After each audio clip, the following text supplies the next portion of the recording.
Good morning, baby. It's the Dog Rising Show. Well, the Dog Rising Show. Well, the Dog Rising Show. I'm Doug Rice. bass. I mean, I want windows. I want people to complain. I want somebody to sue. That's how loud I want it to be. How you doing? Wake up! You better not be asleep. It's almost noon. Past noon. Noon on the dot. How you doing? This is the Doug Rice Show. It is the 9th of April, 2022, 2023, 2024, 2023. And you've tuned in to see me. Well, aren't you wonderful? Yeah, well, here I am. Now, everybody should know, keep in mind that I am not monitoring the chat. We have Detrita here for that. Oh, yeah. Oh, yeah. Today, we're going to have some interesting topics, some interesting discussion. You know, you've been watching the madness. You've been watching the insanity. You've watched it increase, the inhumanity. All right, stop.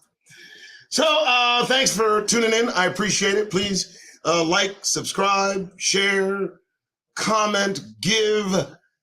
I don't know. Do everything that moves you as a Negro in this country. But more importantly, I implore you, please, get that goddamn grin off your faces. Ain't nothing funny. Ain't a thing funny. It's all bad. It's all bad. It's all bad. It's all bad for them. It's all bad for them. It's good news for us. We're sitting pretty. Those of you woke, ready to go, packed your go bag, always at arm's length, ready to hit the road, avoid, and stay out the way until we are delivered. We're going to have some discussion today, folks. I'm going to get in the weeds with it. I am going to delve into it. Now, some of you that look at my show know that I'm also a moderator for Brother Yacoba T.I. Ministries. And my last performance as a moderator, I must confess, I was a bit contentious. I was a bit combative. Only because, I know my rep. I know Doug Rice. I am not argumentative. I am conversationally strong. Okay, I am conversationally strong. That's how I go. I don't give up on the point being made, it understood, it conveyed. But more than that, I will not have my intelligence played. Here's the problem.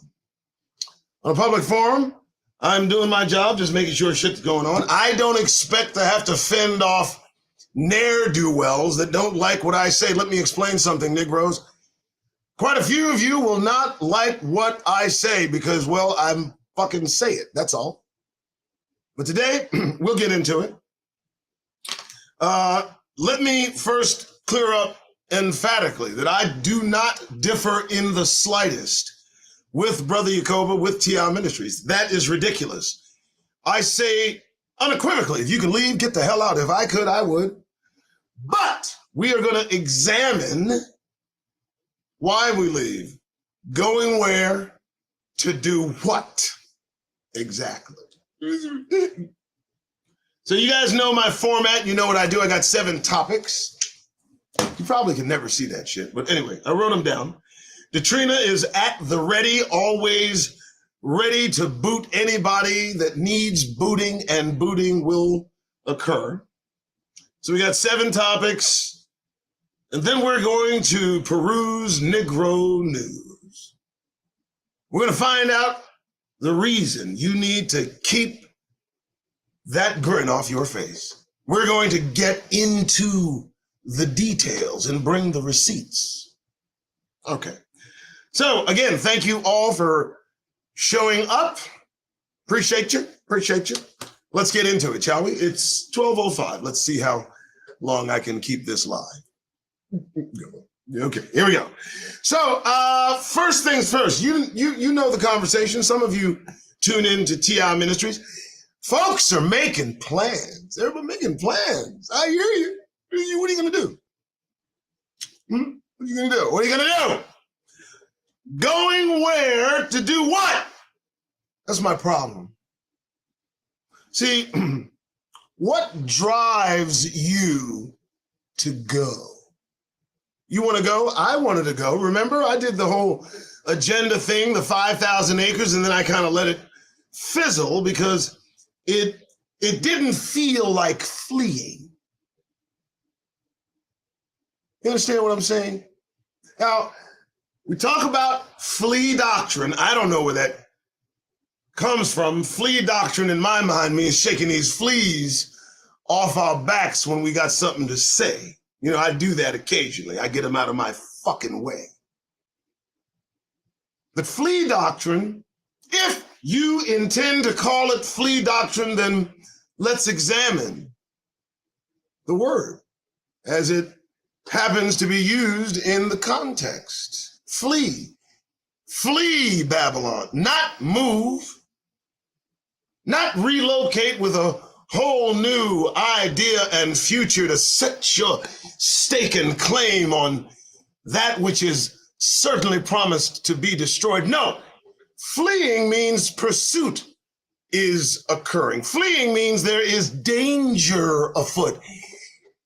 In the context that I understand the command to leave Babylon, it is not under the conditions of voluntarily relocating, expatriating, and simply starting over in a new conflagrated mess of humanity's making. In other words, I won't trade one prison for a nicer prison. If you think your Negro selves will go over to any other place before kingdom comes and settle, establish shit, I only say this to that, and do what you want. For God's sake, be prepared to walk away. Yeah, all the monies that you collect, all the property and wealth and the advancements that you wish to make in another land before kingdom come. Believe this, be prepared to lose it all. How dare you? No, the Creator is not going to spare you. Are you out of your Negro mind? So you go and you find a new way of living in a new country, new way of making, giving needed to sustain your Negro selves. And you put on the shelf the happenstance mention that all of this is going to be destroyed, period. Whether you are here in Babylon where God has commanded you to flee, not leave, flee, or whether you have decided to take the initiative upon your sentient self, free to do anything you wish. If you decide to go to another country so you can establish your new business, your new venture, your new capitalistic, whatever. Be prepared to walk away from it. Be prepared to lose it. Be prepared for it to be destroyed along with the country you've moved into, the customs you've grown accustomed to. Nothing will survive. The world and its desire is passing away. What do you desire? What are some of you Negroes desiring exactly? Because it just doesn't feel like the kingdom. It feels like your own fiefdom. It feels as if you wish to simply take this moment of distraction and relocate while they're in nefarious interaction. Well, let me explain. You won't escape. You'll only relocate. And once there, prepare. For the kingdom of God is soon to arrive. And while you're building and planning your ignominious lives, remember, You simply moved. You simply relocated. God's anger and vengeance has yet to be satiated. That's all. That's all. Urgently, not with opportunity. It's flee, not walk casually. No, it's run for your Negro lives, not make a new life elsewhere. Now, if you go with the intent of simply hunkering down where you went to survive the cataclysmic promise of destruction that's certain to arrive, well then please go. And don't be slow. But if you dare to look over there and think you're going to prepare a new life for yourself in a promised destruction, it ain't gonna happen. Better luck next time. All right, next. That's the opening. That's the anchor topic. 12:11, it took a few minutes to get through it, but I want you to understand what I was doing. I need you to figure this out, folks. This ain't no game. This ain't no game, and there's no time to get comfortable. No, there's no making a future in any place, anywhere on the planet. How dare you? Think mindfully your motivations for whatever you do as a Negro. Remember that your chief and principal responsibility is to judge the nations, to establish the kingdom of Almighty God on this planet, not to go over and start selling shit. That's not it. Next! All right, so hope you understood what I was saying. Katrina, if they don't, you know what to do. My goodness. All right, here we go. Next, we got the top of the ninth. That's where we're at. You know, baseball analogy of where we are as Negroes in America, right? Right, a little baseball. We're at the top of the ninth, right? We've had 8 innings of slavery. I can call each play. I can tell you who's on the mound, who's on first, what's on second.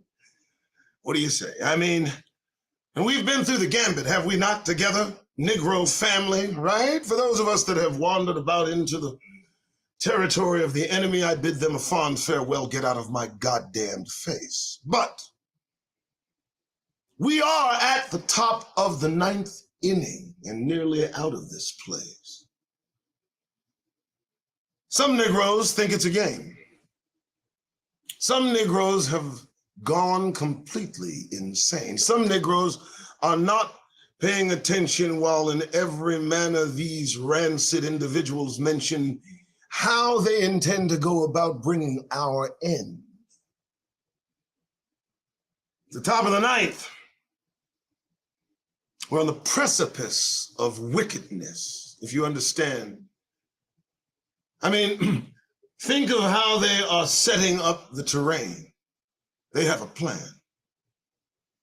And their target is Negroes, you and I. And I only wish that we might get by. The top of the 9th, and the fans and the foes are leaving the stadium. You hear me? You know, you've been at the game. You know, 8 innings, scores pretty evident. You know who's going to win, you know who's going to lose. And you, if prudent, start heading for the exits. Well, Negroes, I'm telling you, to start looking for the exits. We are at the top of the 9th, and there is no need for any of us to remain to see the end of the game.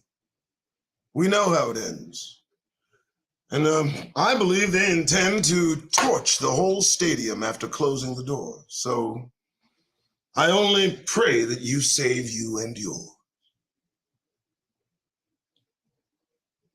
Okay, next, moving on.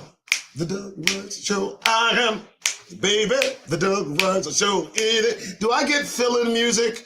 Katrina, check that. I get fill-in music, right? From topic to top, segment to segment, I get, right, okay. Tell me something, are you picking linen? Are you picking the linen? Tell me, Negro, y'all can talk to me. Come here, bring it in. Are you at the closet? Are you looking at the linen? Are you checking out the selection? Huh? Answer me, because some of you look like you ready to make your fucking bed. Right here, while America is on fire. Isn't that something? And some of us, I look at us, and we look, oh, there are some that are in the glide path to be a part. Isn't it odd? Are you picking linen? Are you prepared? The distractions of choice are all right there. I mean, they got colors, they got fabric, they got sizes, they got flavors. I mean, they've got any kind of linen that you might savor, but as long as you aren't heading for the exits, hey, they don't mind. See which linen is next. Come on. I don't know about you. I smell the house burning. I smell the kindling. They're almost through. So you gotta ask yourself, folks, are you settling in or are you getting out? Where is your trajectory? And don't have a doubt. I mean, if you expect to be here, expect all that they don't expect to happen to them all. Unexpectedly, they will all fall. And if you are here, mentally first, physically second, I don't know. Settle in, getting out. Don't find comfort amongst these united snakes in America. Don't look for comforting linen. Don't look for all of the deception that they offer to cover over their sins as the bed is burning. Prepare yourself to leave this place, but be prepared to flee. No, just decided to do that. Next, 1217, thanks so much for showing in. This is Doug Rice. How you doing? This is what I do. Been doing this since 2021. 2021. January 6th, the day that lives in infamy in the minds of so many Negroes, as we saw caucasity lose all its sensibility and traverse and scale the walls of the Capitol to bring down those within. It was epic. And had any of those individuals been too many a number of Negroes, I can just imagine how our lives would be right now. Can you imagine? I want you to imagine these clowns all being Negroes as they make the rounds. They go to the Capitol and try to scale the walls. Can you imagine the Negroes and all the calls that we get just today? It would never go away. The optics of Negroes scaling the Capitol walls to do harm to those within would never leave the psyche or mind or the mentality of white folks that surround us. I guarantee it. That's right. I drift. Next, their separation anxiety. What? Boy, they anxious, ain't they? They're nervous as cats in rocking chair companies. I mean, give me a break, man. And they're mass shooting everything, everywhere, at all times. I can't go through a day without hearing how they've gone into a frenzy and decided to kill as many as they can. Mass shooting. It's like this pops up out of nowhere, that sun vibrating, causing them that separation anxiety. Always searching. Always settling, always regurgitating the same and meddling. These are individuals whose energy vibrates in contrast to those that they surround. They worship themselves anxiously. Think of what is being said here. They don't have a God per se. They worship images that resemble themselves. And so they are in this loop of anxiety, searching for self. The God that they search for is at present always near them and confined within the spaces that they move about so freely. Soon they will meet our God. Time's coming nearly. Their separation anxiety. You know, China said that they are not at peace. You know, Marco Polo invented, he went over there and said he discovered China. China observed the European, Caucasian, Neanderthal descendant and determined that they could not be at peace in an empty room. And look at them now, with all the room in the world and still not at peace with themselves or anyone they come into connection with. And all we need to do is look at the history, the repetitive nature, the cyclic cycle of destruction they carry behind as they move forward, violently discovering themselves. Their separation anxiety. They're separate from the Father. They're separate from Negroes. They wish to remain separate just to see how it goes. And we see how it's going. I mean, everyone's knowing World War III.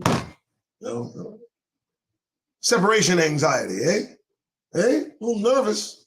A little nervous. The blonde-haired, blue-eyed beings are a bit nervous. Let's just go there, shall we? And I'm not terrified to say it openly. Next! Okay. All right, we're moving along. It's 12:22 in the afternoon. It's Sunday. Oh, I forgot. Easter my ass. Oh, Easter? I'm still trying to wrap my mind around how we fell for all the bullshit that goes on in this country. How did we as Negroes get so folded into the paganistic worship that they enjoin all that come into contact with? And like robots, we get in line. We do exactly as they do, close on their behinds. Isn't it a sight to see how Negroes line up right behind? Oh, so Easter, whatever. Moving on. All right. So this one, I had to stretch to get this one. The truth of the matter. That's what they're terrified of. Negroes, hear this carefully. Matter all around them, that which makes this created thing that we live within, is vibrating in anticipation of the arrival of God Almighty.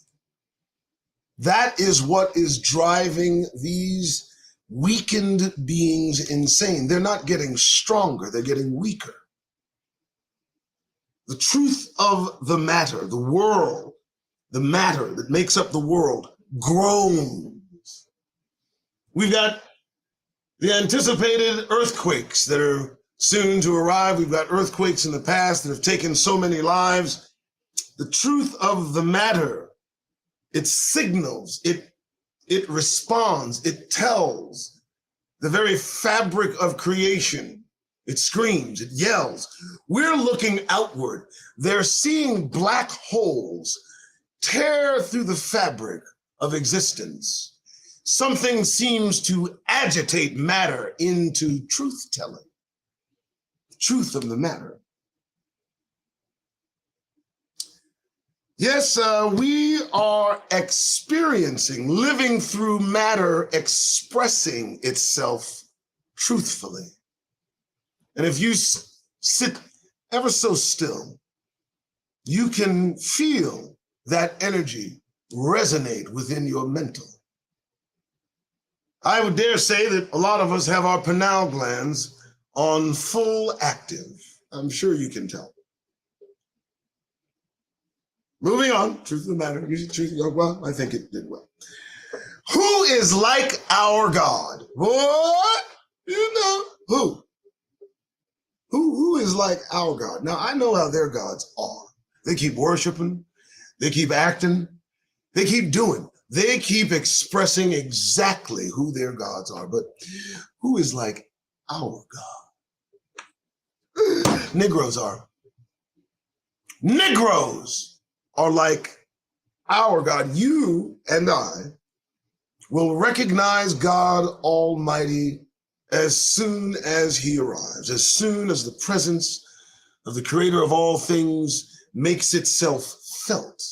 Throughout creation, Negroes will resonate in a symbiotic relativity to that creator, as we are people of special possession, possessed by that God, soon to arrive. Who is like our God? I mean, they talk about theirs, they make us worship their gods. I mean, the blonde hair, the blue-eyed, it's incredibly odd. But their gods, again, are like them. The world will soon come to know our God very intimately and closely.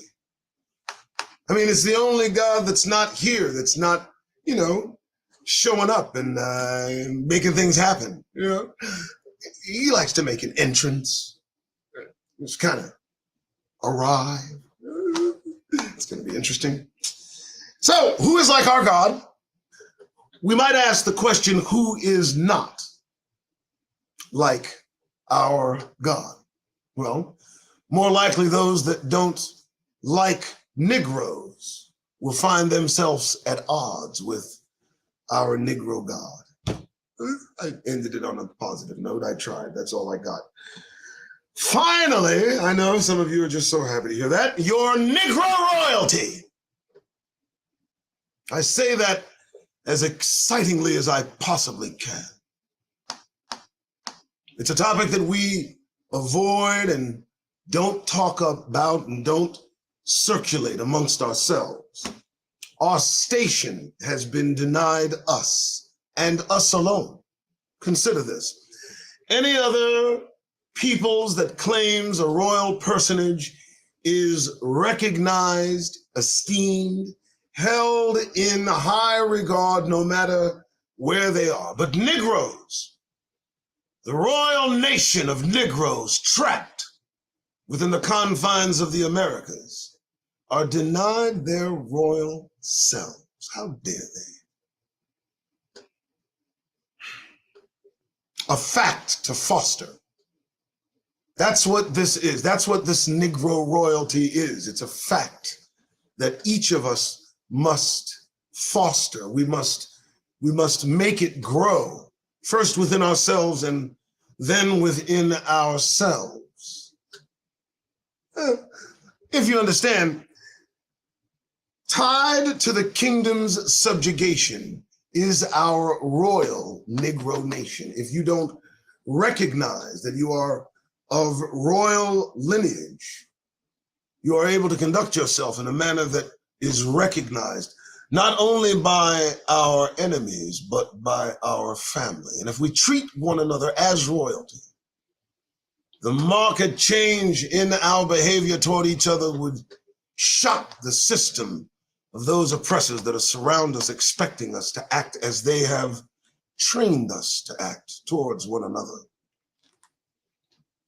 Your Negro royalty is the most precious possession that you don't know you have. And I would say that it is up to each of us to imbibe within each other that as a fact and directly in the faces of our oppressors, so that they might stand the fuck back. It just came out. We're good. All right, that's the end of that. Oh, you guys suffered through 30 minutes of my narrative. Boy, I would give you an award, but I ain't got nothing to give. I'm just here, just trying to live. Okay, so thank you so much. Like, subscribe, share. I think I'm supposed to do that there. Yes? No? It's too much? Okay.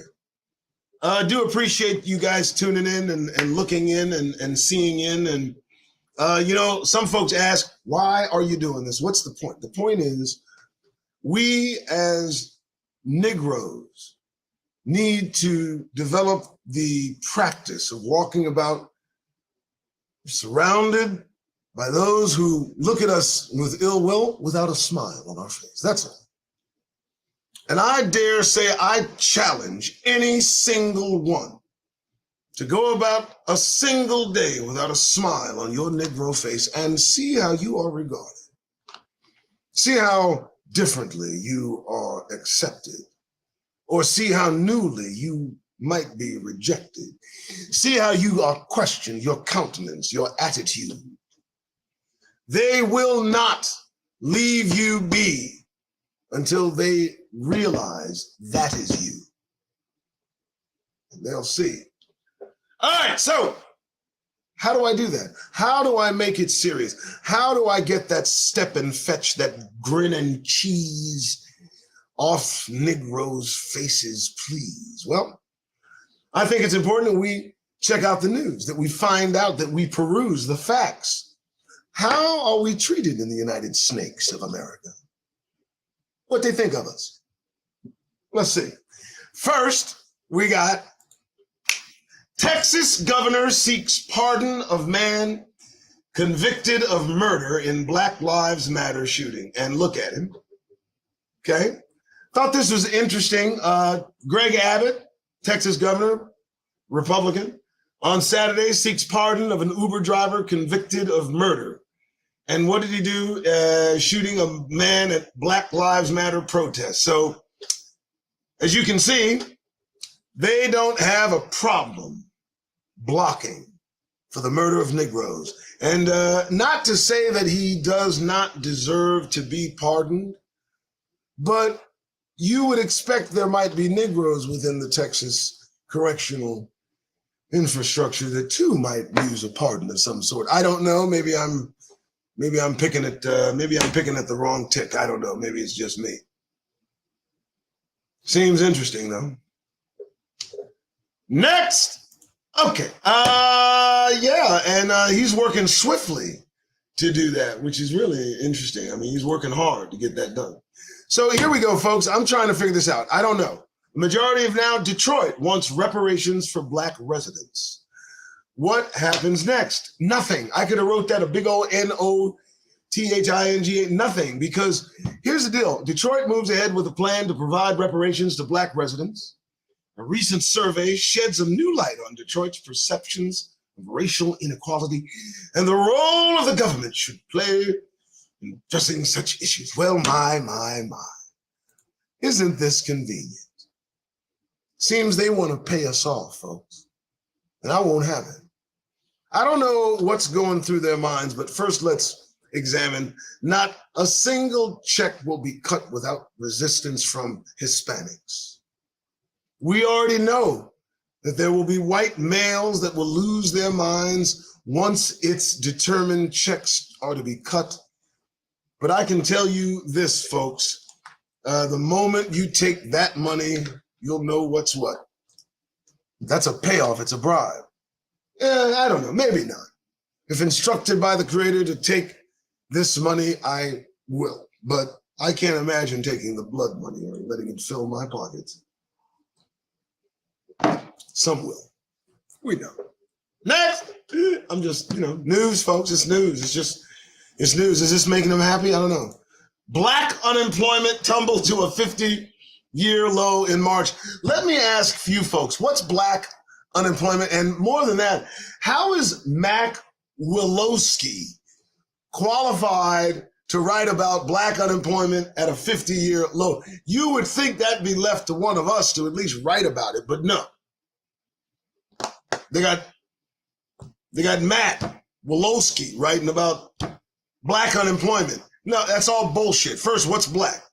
What's black? What are you calling black? Now, well, please tell me what you're calling black, because what I considered black when I called us black may not be the same black that you consider black, because I don't know where you're at with that. You know? Okay. Next, I don't care. Moving on. You guys heard about this. I mean, who hasn't heard about this? And if you think that somehow the racial tension deepens because they've expelled black lawmakers, you're not from the United Snakes in America. You are not up to speed with how these au-fait fossils from the 50s feel about Negroes that are too open with their opinions. I saw that young brother speak That brother is eloquently expressive, the most singular threat to the psyche of weakened male masculinity within the society that has trapped us. I mean, these folks are on a brittle course, aren't they? These men, what is going on with their men? It seems they're very easy to offend. And I mean, it seems their psyche is not as easy to mend now and then. What's going on? I mean, the kid spoke on the floor. I mean, he spoke. He said so much. I mean, he really did. And they shut him down. They didn't like that. Can you imagine? Here's the problem I'm having. Ron DeSantis wants to burn books. He wants to get books that touch on the subject of the Black experience in America. He wants to remove those books. But here's the problem. The topic, the subject matter of the books they want to do away with so badly stands before them speaking openly about everything they've done and outspokenly. So what are they going to do? The only move they have left in the final calculation is to get every Negro out of this nation. Now there's an exodus. Next, the Doug Rising Show. Well, okay. I just thought I'd, Here we go. What are we doing? Oh, goodness. Yahoo threw up on me. I did not know this. I looked for Black news, and I find that New York, there's a black market for Chick-fil-A cooking oil. And why does the market have to be black if it's nefarious? I mean, why everything that is a danger or a threat or destroys, they call black? God doesn't do that. The Creator does not call blackness evil. I could get into what he does. I won't though. Next. We're good. All right, I'll stop. No worries. Why? Why did she meet with the lawmakers that were expelled in Nashville? Two of them were Black men. She's accustomed to putting those types of individuals in jail, not parading around in sympathy because they were let go. Next, I'm just saying though, what'd she go down there for? I mean, let it not escape your notice as the Attorney General for the state of California. Miss Harris put Negroes in jail at a pace unseen by most since the 60s and 70s. And now, to get expelled from Congress in Tennessee, and she's down there to show her support of those two Negro men that were kicked out of something and not kept in. Whatever. Next. Hope everybody's having fun. Hope so. Hope so. Oh, here's another first. Baltimore County names first Black man as police chief, Robert McCullum. First Black man is an Irish last name. I'm all right with that. I'm good with that. Just shows. Yeah, and it's not going to be long before Mr. McCullough complains about all the racial slurs that he's going to heard and all the tension he's going to have to mention and all the bull crap he's going to have to hear that just, irritates his mental. I don't know. Maybe what they're doing is experimental. We'll wait for the show. Baltimore, first Black police chief. That's going to be fun. Moving on. We're almost done. No, we're not. All right. Here we go. How Black cartographers put racism on the map of America. So here we go with the lynchings. Here we go. Let's see how we can do this here. So lynchings of the last 10 years from 1909 to 1918.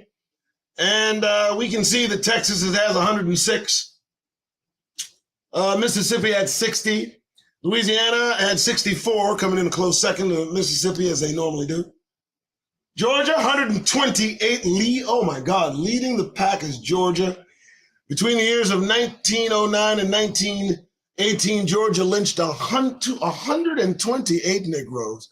Boy, they were on a roll, weren't they? Like butter. So the other non-numbers, Montana 3, Wyoming 3, North Dakota 2, Illinois 6. Where I live, Arizona 3. Nevada had none. Utah had none. This is a map that would keep Negroes on the run. Okay, I'll stop completely now. I apologize. Moving on, the Doug Rice Show. I am a baby. Okay. My God, lynchings, just 10 years. 128 in Georgia, 1909 and 1919. 128. They felt kind of liberal with the lynchings, didn't they? They felt they could give those out like candy, huh? The lynchings were free back then. No, it's only later they started to charge. Okay, what's next? We're almost done. Here we go. Jerry Craft drew a positive black story. Then the calls for a ban were. So Jerry Craft was intent on creating the kind of story he wished he had been in his classroom while he was growing up. Oh, he wrote a book featuring a black protagonist, and that's all they needed to hear. Let me explain. They want to whitewash their history. They want everything as lily white and as clear and cleaned of any culpability that they might see in their direction. Oh yeah, they don't want that agitation of truth to rattle in the mental of their children who are monstrous and murderous in nearly every way. I can't imagine what they can take away from the monsters that they make that make them less monsters, unless they say it's the CRT theory that drives their children weary. I don't understand. When they were growing up themselves, they taught this same CRT in the classroom, and I don't see much happening to these folks. I mean, what's happening? Why is suddenly your children so goddamn weak? But let me speak. This guy writes a book, and as you can see, they be damned if that book comes to publication. That is some kind of shit right there. I don't even like that. But next, still grinning? Are you still smiling? You think you could walk around the country without giving comfort to the enemy? Do you think maybe you could just have your face be seen under serious circumstances? You know what I mean? Do you think that perhaps you could just walk around like that just for a little while, just to see where their head's at? Next, I'm sorry about that. Okay, goodness gracious, what's this now? Hold on. Union leads walkout, accuses South Carolina OSHA of failing to protect black workers. Well, of course, because that's what they don't do. They don't protect anything that's associated with us. In fact, they pour on as much that can harm and hurt Negroes as possible in this country. That's what they've been doing since they let us off the plantation, starting with Margaret Sanger from Planned Parenthood. So when you hear about the non-protection of anything Negro in this country, don't be surprised. Don't be shocked and shaken. That's the status quo they're making. Moving on, the Doug Rice Show. I am Doug Rice Show. Here's one. Proposed ebony alert for missing black women and children. I wish they would. I wish they would. Do you know how condescendingly racist this is? So, an amber alert would be for the white children? Is that what you're saying? And an ebony alert would be just for missing black women and children. So amber means white, ebony means black. That's what the fuck they're saying. You see where that's at? How dare you? I'm not running out of reasons to get the fuck out of this place.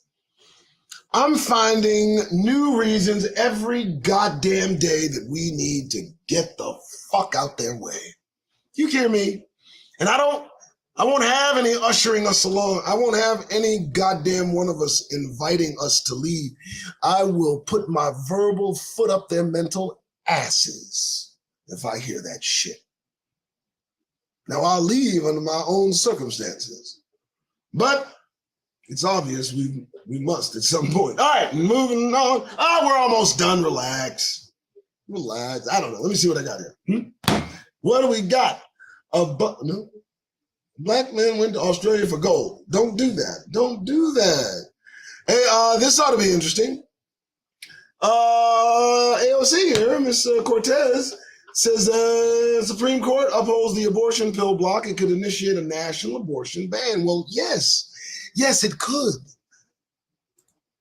That's their plan. That's exactly what they want. They want babies to be born despite the circumstances because their numbers are at a crawl, nearly ceasing. And so all of these children, they're going to be releasing into the wilds. No matter the circumstances, no matter the reason, it's just going to be baby making season. It's going to be interesting. It's going to be interesting. All right, we're pretty much done. All right, here we go. Okay, I think that's it, folks. I do appreciate you showing up. I appreciate everybody being in, tuning in. 12:47 in the afternoon. This is Doug Rice, the Doug Rice Show. Thank you for your support. Don't want to lose my voice. It's getting dangerous here for us. Now, all jokes aside, all kidding aside, it will continue to grow more a danger to be a Negro in this country. They are being riled up by our unseen enemy, and their father, that enemy, hates Negroes. You know something? It's interesting how that works out. Now, do your research, do your study, make whatever decision you feel is best for you and your family. Just make sure your motives are where they should be as you move about the country. All right, I gotta go. Just so you know. You guys have a wonderful day, and thanks for enjoying the show. Wait, hold it. Hey, come back here. Listen, Sunday, it's Easter Sunday, right? Whatever. Sunday, tomorrow starts a new damn week. What's tomorrow? Y'all gotta go to work. You got to be amongst them folks. I'm gonna tell you something. Ain't gonna be no joke. Look here. Now you watching them.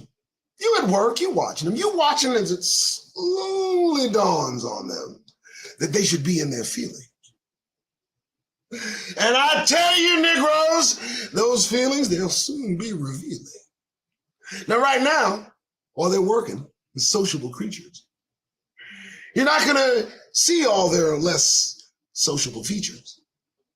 But as time progresses, it'll be exposed. And boy, you're gonna be in trouble, Negro.